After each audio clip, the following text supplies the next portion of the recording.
Bismillahirrahmanirrahim. Assalamualaikum warahmatullahi wabarakatuh.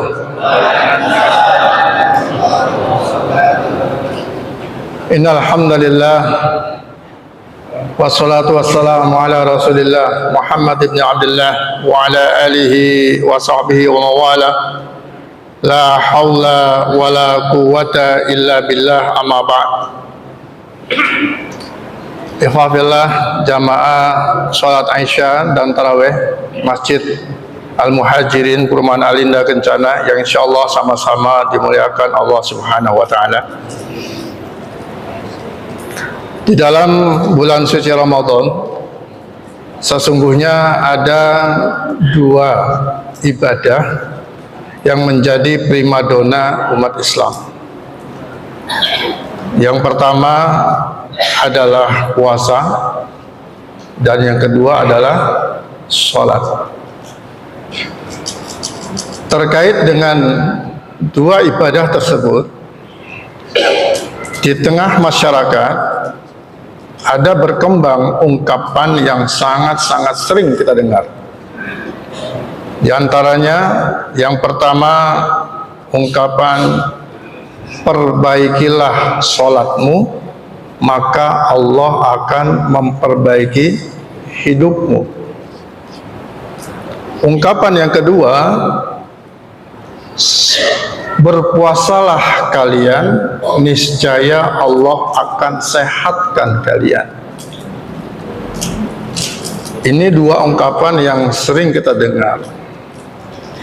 Dan ungkapan ini menjadi viral bukan karena memang sengaja diviralkan oleh kebanyakan manusia, tapi memang kedua ungkapan ini mempunyai dasar yang kuat. Di dalam Quran surah Al-Baqarah ayat 153 itu adalah landasannya yang membuat ungkapan ini menjadi sahih, di mana Allah Subhanahu wa taala berfirman, A'udzu billahi minasyaitonir rajim. Ya ayyuhalladzina amanu ista'inu bis-sabri was-shalah. Wahai orang-orang yang beriman, minta tolonglah kamu atas segala permasalahan yang kamu miliki melalui sabar dan sholat. Di dalam ayat ini Allah memberitahukan kepada kita bahwa di saat kita memiliki masalah, saya yakin jamaah Masjid Muhajirin ini nggak ada yang punya masalah. Atau punya masalah semua? Wah, kalau hidup nggak ada masalah, nggak akan hidup, ya, mati aja. Karena hidup itu adalah dengan masalah. Setiap kita punya masalah, maka yang Allah perintahkan pertama kali yang harus kita lakukan adalah mensikapi setiap masalah itu dengan sabar. Dan yang kedua, lakukan sesuatu, yaitu apa? Sholat. Ya. Ini Pak, ayat ini sebenarnya, ya, ayat ini merupakan solusi dari berbagai masalah. Jadi di dalam ayat ini Allah mengarahkan kepada kita, kalau kita punya masalah, yang pertama kita lakukan sikapi masalah itu dengan sabar, dan setelah itu komunikasikan masalah kamu kepada Allah melalui ibadah salat. Jadi jangan kita punya masalah, yang pertama kita curhatin bukan Allah. Ini kan kita begitu biasanya Pak. Ya, kalau punya masalah yang kita curhatin siapa? Yang pertama kali siapa? Orang dulu, ya, orang-orang dulu nih. Ya, bahkan istri kita kaki kita kasih tahu, yang kita kasih tahu tetangga kita dulu. Itu kebanyakan begitu. Nah, artinya apa? Kita belum paham ini. Ini ada solusi dari Allah. Kalau ente punya masalah, ya sabari dulu masalah tersebut, sikapi dengan sabar, dan setelah itu komunikasikan kepada Allah, ngomongin sama Allah, ya Allah, aku punya masalah bla bla bla bla bla bla bla bla. Kasih tahu Allah. Ya.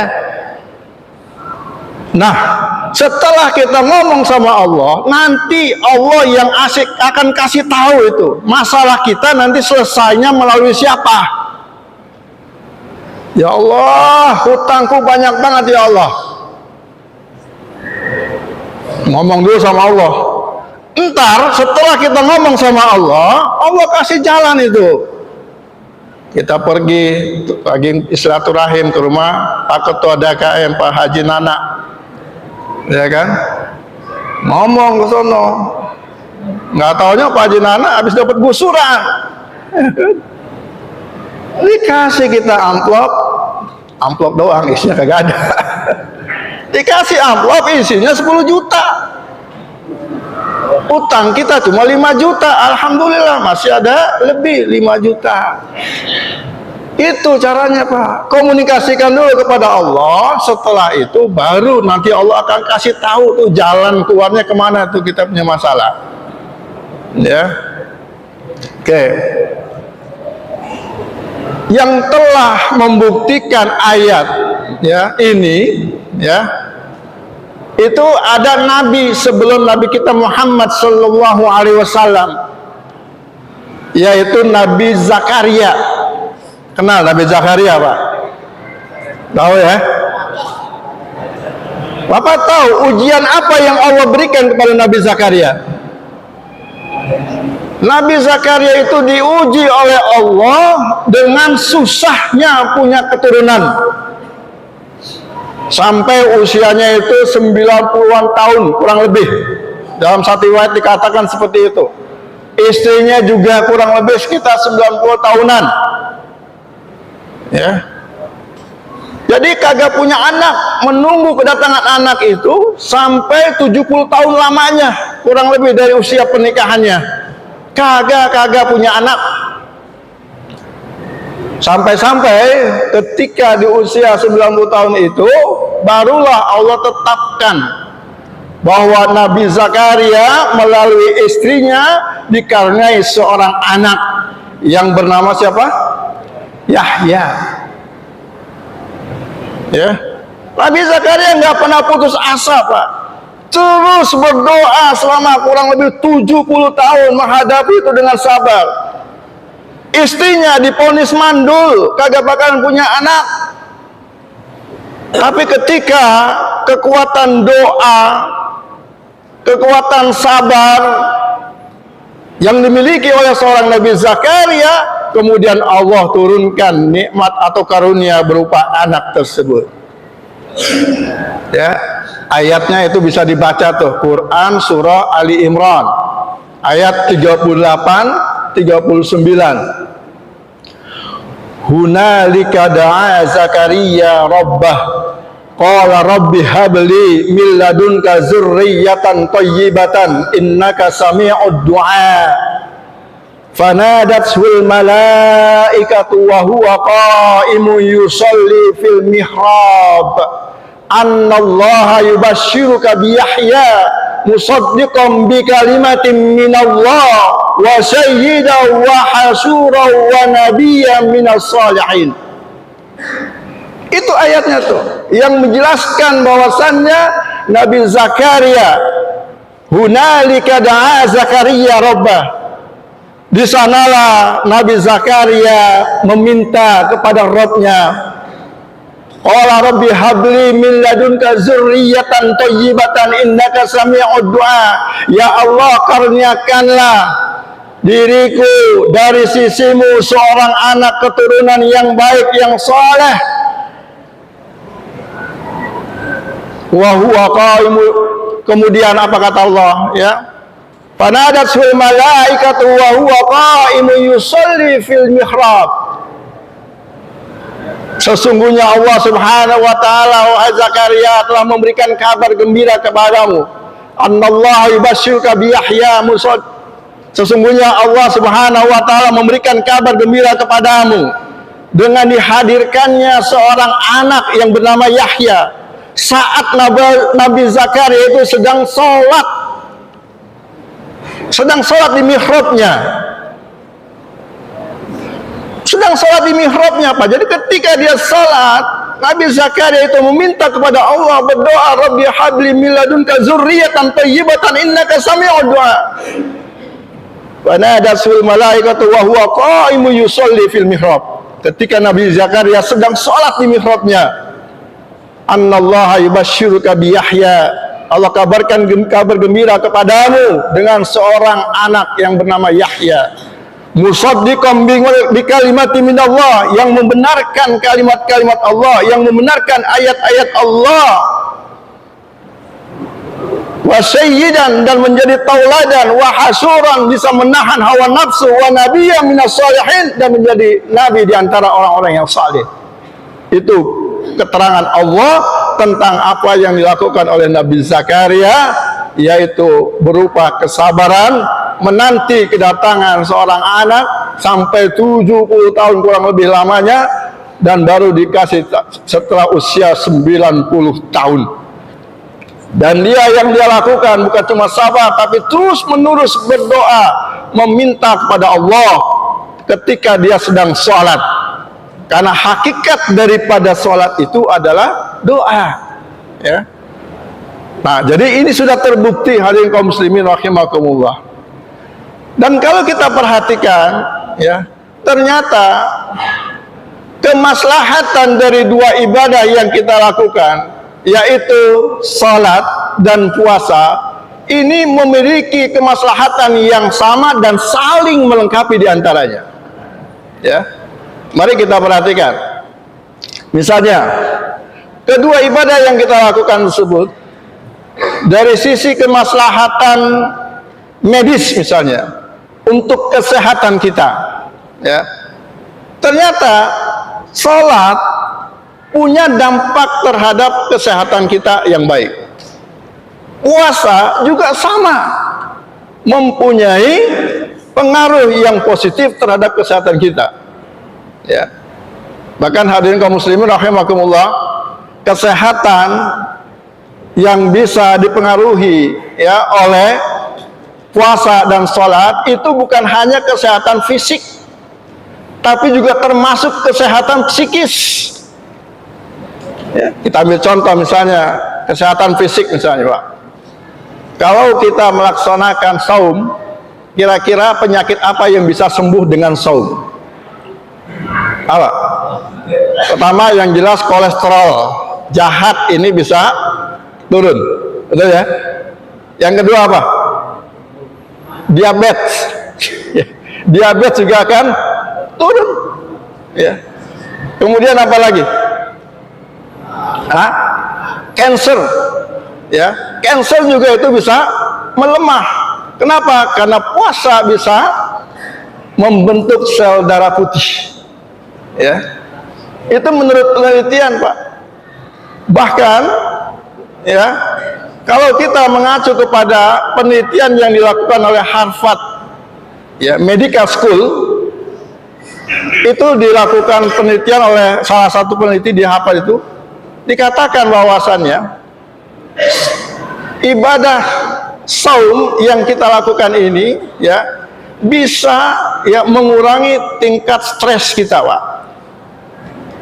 Ya, ibadah saum kita itu. Jadi kita yang punya penyakit stres, ya, karena kan sumber penyakit itu sebenarnya dari pikiran. Ya, penyakit fisik itu berasal dari pikiran. Maka dengan ibadah saum ini tingkat stressing kita itu akan berkurang, Pak. Ya, tingkat stressing kita akan berkurang. Ini menurut penelitian yang dilakukan oleh Harvard Medical School. Ya. Nah, begitu pula ibadah sholat yang kita lakukan juga sama. Ya. Ini akan berpengaruh terhadap kesehatan fisik dan juga kesehatan psikis. Orang yang sholat, Pak, ketika dia melakukan gerakan berdiri, ruku, kemudian bangkit dari ruku, ya, kemudian dia sujud, duduk, sujud lagi, itu bisa memperlancar aliran darah kita, Pak. Bahkan di saat kita sujud nih, mohon maaf, ketika kita sujud, ya, di mana posisi otak kita, kepala kita itu lebih rendah daripada jantung kita, Pak. Maka saat itu, ya, ada suplai oksigen yang masuk ke dalam otak kita. Maka ini akan memperkecil terjadinya penyumbatan darah pada otak kita, Pak. Ya. Maka sebenarnya, Pak, kalau kita mau jujur, ya, orang Islam itu kudunya lebih sehat daripada orang kafir. Ya, karena ibadah yang ada di orang Islam ini adalah ibadah-ibadah yang mempunyai kemaslahatan untuk kesehatan tubuh kita. Ya, bahkan bukan cuma fisik, tapi juga psikis kita, kejiwaan kita. Ya. Nah, maka kita harus bersyukur kepada Allah, ya, dengan cara apa? Maksimalkan ibadah yang sudah Allah syariatkan kepada kita, terutama ibadah saum dan sholat, ya, yang ini sangat berdampak langsung terhadap kesehatan tubuh kita. Yang penting apa? Ya, pada saat kita melakukannya itu benar gerakannya, Pak. Jadi ketika misalkan ruku itu betul-betul sejajar itu, ya. Jangan sampai kalau kita naruh gelas itu botol ini jangan sampai gelinding. Itu cara mengukur kesejajaran ruku kita. Kita letakkan di atasnya akan tetap dia, tidak akan gelinding. Nah, begitu pula ketika kita sujud, jangan cepat-cepat sujudnya. Nih, kita baru sujud sebentar langsung diangkat, baru nempel langsung diangkat. Alasannya apa? Lama-lama puyeng, Ustaz. Ya, kalau kelamaan sujud jadi puyeng.